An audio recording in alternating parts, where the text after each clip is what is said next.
अरे अनारकली, तुम अभी तक तैयार नहीं हुई? शहंशाह अकबर का कारवां आने वाला है आज। अम्मी जान, क्या आप ये भूल चुकी हैं कि शहंशाह और शहजादी की वजह से हम पर क्या बीत चुकी है? वो बात बहुत पुरानी हो गई है अनारकली। नफरत को जितना अपने दिल में दबा के रखो, वो उतना ही दिल को काटती है। सुना है शहजादे सलीम 7 साल बाद लौटे हैं, और वो भी राजा मान सिंह के तख्त पोशी के लिए आ रहे हैं। अच्छा, तो अब हम समझे कि सुबह से एक के बाद एक गलत शगुन क्यों हो रहे हैं, और ये सब उस शहजादे के कदमों का असर है। शहजादे के कदमों का कोई कसूर नहीं है अनारकली, कसूर तो तुम्हारी नजर का है। चलो तैयार हो जाओ, एक बार शहजादे को देख तो लो।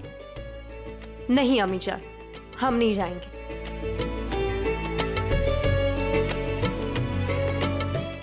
ठीक है, मत आओ, लेकिन तुम्हारी सहेलियां तो आएंगी।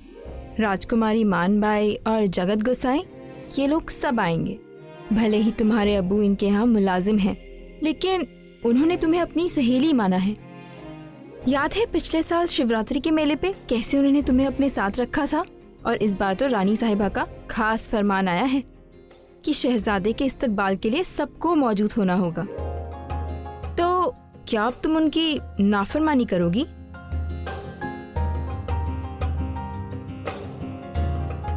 ठीक है अम्मी जान, हम चलेंगे।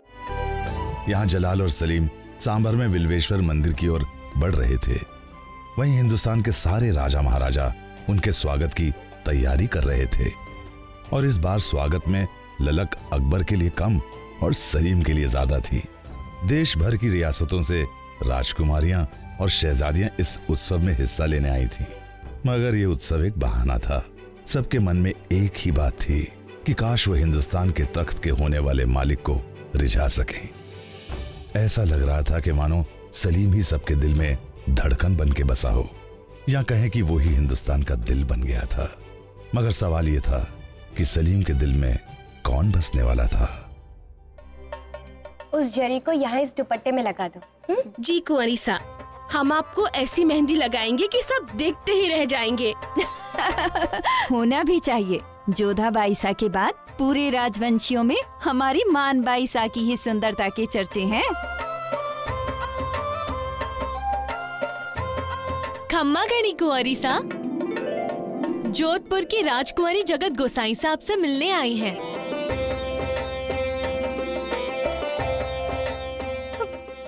जगत आई है? जगत हमारी सखी?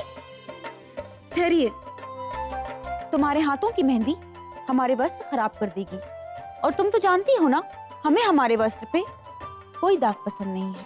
हाँ, वो तो पता है, लेकिन जगत हम क्या करें?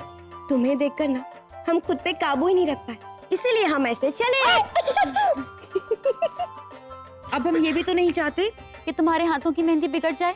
देखो ना, कितने सुंदर लग रहे हैं तुम्हारे हाथ। धन्यवाद। अंदर आइए जगत, हम आपके हाथों में भी बिल्कुल ऐसे ही सुंदर वाली मेहंदी रचाते हैं।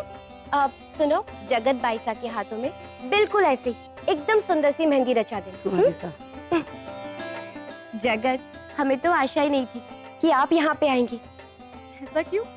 वो शहंशाह अकबर भी आ रहे हैं ना, आपके पिता और उनके बीच संबंध कुछ सही नहीं है, तो हमें लगा कि अगर आपके बापू साहब नहीं आएंगे तो फिर आप कैसे आएंगी? जगत, तुम्हें पता है, तुम्हारे यहाँ आने से हमें बहुत प्रसन्नता मिली है। अब ये दुपट्टा तुम शहंशाह जलालुद्दीन के स्वागत में पहनने वाली हो ना? बहुत सुंदर है ना?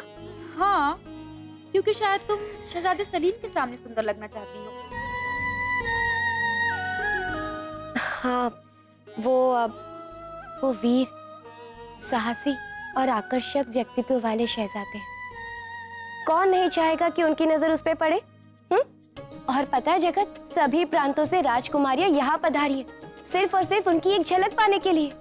जानते हैं, और ये भी जानते हैं कि शहजादी की दृष्टि सबसे पहले हमारे ऊपर आएगी, उसके बाद कहीं और नहीं जाएगी। क्या करें, तुम हो ही इतनी सुंदर।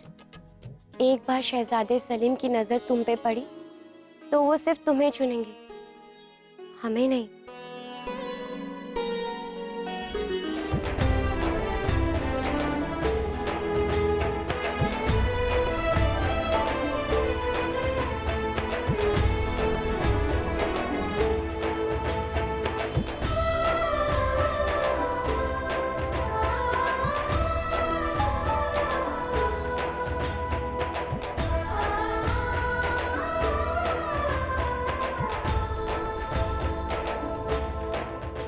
सल्तनत के बाहर वाली अहद के ताज का मान रखने के लिए सलीम ने ताज पहन लिया। हालांकि उसके मन में अभी भी शहंशाह के लिए नाराजगी थी।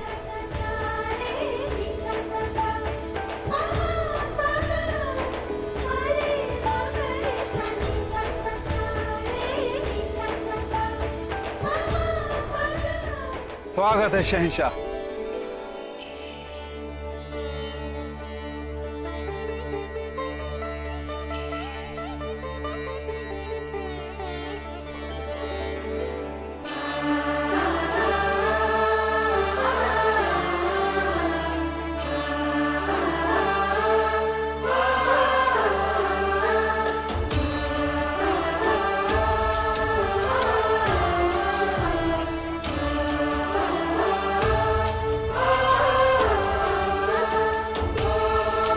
कितने समय पश्चात हम आपसे मिले हैं भाभी साहब।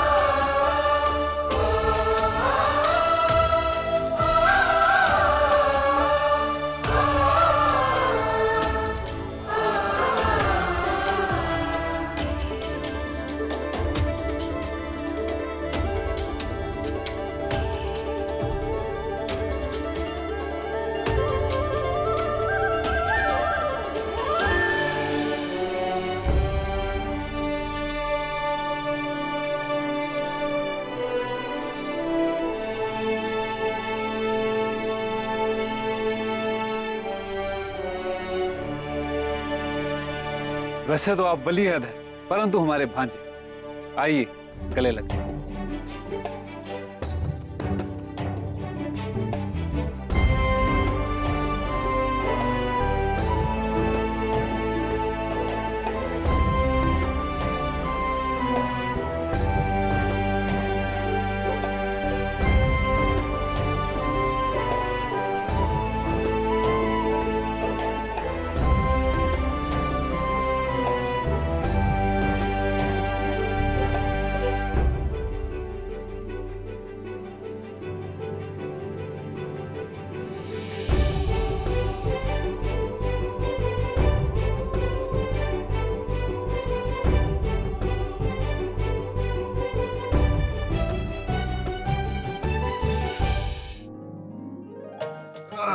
देखा ना मुराद भाईजान, क्या?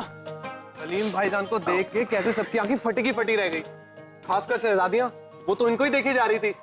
लेकिन सारी शहजादियां नहीं, मैंने देखा था एक शहजादी की निगाहें सिर्फ मुझ पे टिकी हुई थी। मुराद भाईजान ठीक कह रहे। वो बूढ़ी बांदी थी ना जो रानी साहिबा के लिए आरती की थाली लाई थी, वो मुराद भाईजान को ताके जा रही थी। वैसे सलीम भाईजान, इतनी सारी लड़कियों में से आपको एक भी पसंद नहीं आई? हाँ भाई, इनको कोई लड़की क्यों पसंद आएगी? इस दुनिया में तो शायद इनकी जोड़ की कोई लड़की बनी हो। भाईजान के लिए तो आसमान से कोई हूर आएगी।